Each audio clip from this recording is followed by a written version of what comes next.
ರಾಜ್ಯ ಸರ್ಕಾರ BPL card ಅನ್ನು ಪರಿಷ್ಕರಣೆ ಮಾಡಲಿಕ್ಕೆ ಮುಂದಾಗಿದ್ದು ಆಡಳಿತ ಪಕ್ಷ ಮತ್ತು ವಿಪಕ್ಷಗಳ ನಡುವೆ ಕಾರ್ಡ್ ಕಾದಾಟ ದೊಡ್ಡ ಮಟ್ಟದಲ್ಲಿ ಸದ್ದನ್ನ ಮಾಡ್ತಾ ಇದೆ. ಇದೇ ವಿಚಾರಕ್ಕೆ ವಿಪಕ್ಷಗಳು ಆಡಳಿತ ಪಕ್ಷದ ವಿರುದ್ಧ ಮುಗಿಬೀಳ್ತಾ ಇದೆ. ರಾಜ್ಯದಲ್ಲಿ ರೇಷನ್ ಕಾರ್ಡ್ ರಾದ್ಧಾಂತ, ಸರ್ಕಾರದ ವಿರುದ್ಧ ಮುಗಿಬಿದ್ದ ಮೈತ್ರಿ ಪಡೆ ತಮ್ಮ ಹೊರೆಯನ್ನು ತಪ್ಪಿಸಲು ಹೀಗೆ ಮಾಡ್ತಿದ್ದಾರೆ ಅಂತ ಹೇಳಿ ಕೇಂದ್ರ ಸಚಿವ ಎಚ್.ಡಿ. ಕುಮಾರಸ್ವಾಮಿ ಕಿಡಿಕಾರಿದ್ದಾರೆ. ಸರ್ಕಾರ ದಿವಾಳಿ ಆಗಿದೆ, ಹೀಗಾಗಿ ಪಡಿತರ ಕಾರ್ಡ್ ಅನ್ನು ಕಡಿತ ಮಾಡಲಾಗ್ತಿದೆ ಅಂತ ಹೇಳಿ ಹುಬ್ಬಳ್ಳಿಯಲ್ಲಿ ಕೇಂದ್ರ ಸಚಿವ ಪ್ರಹ್ಲಾದ್ ಜೋಶಿ ವಾಗ್ದಾಳಿ ನಡೆಸಿದ್ದಾರೆ. ಗ್ಯಾರಂಟಿಗೆ ಹಣವನ್ನ ಹೊಂದಿಸದೆ ಹೀಗೆ ಮಾಡ್ತಾ ಇದ್ದಾರೆ, ಇದು ಸರ್ಕಾರದ 6ನೇ ಗ್ಯಾರಂಟಿ ಅಂತ ಹೇಳಿ ವಿಪಕ್ಷ ನಾಯಕ ಆರ್ ಅಶೋಕ್ ಲೇವಡಿ ಆಡುವಂತಹ ಕೆಲಸವನ್ನ ಮಾಡಿರುವಂಥದ್ದು. ಈ ಮೂಲಕ ರಾಜ್ಯದಲ್ಲಿ ರೇಷನ್ ಕಾರ್ಡ್ ರಾದ್ಧಾಂತ ದೊಡ್ಡ ಮಟ್ಟದಲ್ಲಿ ಸದ್ದು ಮಾಡ್ತಾ ಇದೆ. ಭಾರತ ಸರ್ಕಾರ ಕೊಡಬೇಕಾದ್ರೆ ಅವ್ರು ಯಾಕೆ ಮಾಡ್ತಾ ಇದ್ದಾರೆ ಅನ್ನೋದು ನಾನು ವೆರಿಫೈ ಮಾಡಿ ನಿಮಗೆ ತಿಳಿಸ್ತೀನಿ. ಆದರೆ ಬಡವರಿಗೆ ತೊಂದರೆ ಆಗಲಾರದಂತೆ ಅವರು ಕ್ರಮ ಕೈಗೊಳ್ಬೇಕು.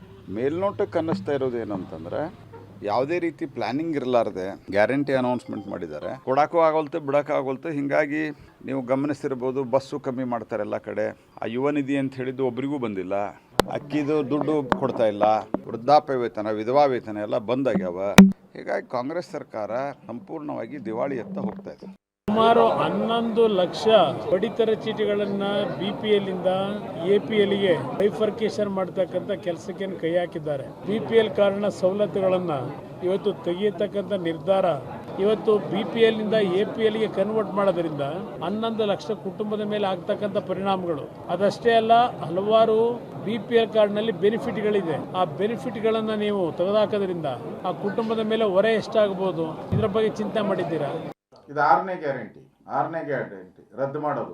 ಈಗಾಗಲೇ ರದ್ದು ಮಾಡ್ತಾ ಇದ್ದಾರೆ ಅಂತ ಹೇಳ್ತಾ ಇದ್ದೀರಲ್ಲ, ಈಗಾಗಲೇ 1 ಲಕ್ಷ ರದ್ದಾಗೋಟಿದೆ. ಇವ್ರಿಗೆ ಈ ಹಣ ಹೊಂದ್ಸಕ್ ಆಗ್ತಾ ಇಲ್ಲ. ಇವ್ರಿಗೆ ಗ್ಯಾರಂಟಿಗಳಿಗೆ ಹಣ ಹೊಂದ್ಸಕ್ಕಾಗಿಲ್ಲ. ಅದನ್ನ ಹೇಳ್ತಾ ಇದಾರಲ್ಲ, ಖರ್ಗೆ ಅವರೇ ಹೇಳಿದಾರಲ್ಲ, ರೋಡ್ಗೆ ಒಂದು ಇಡೀ ಮಣ್ಣಾಕಕ್ಕೂ ಆಗಲ್ಲ ಅಂತ ಯೋಚನೆ ಮಾಡಿ ಅಂತ ಹೇಳಿದ್ದಾರೆ. 1 ಲಕ್ಷ BPL ಇಂದ ಅದನ್ನ APL ಗೆ ಟ್ರಾನ್ಸ್ಫರ್ ಮಾಡಿದ್ದಾರೆ. ಬುದ್ಧಿವಂತಿಕೆ. ಇದನ್ನ ಟಾರ್ಗೆಟ್ ರದ್ದು ಮಾಡ್ತಾ ಹೋಗ್ಬೇಕು. ಇನ್ ಕೊಡೋ ಪ್ರಶ್ನೆನೇ ಇಲ್ಲ.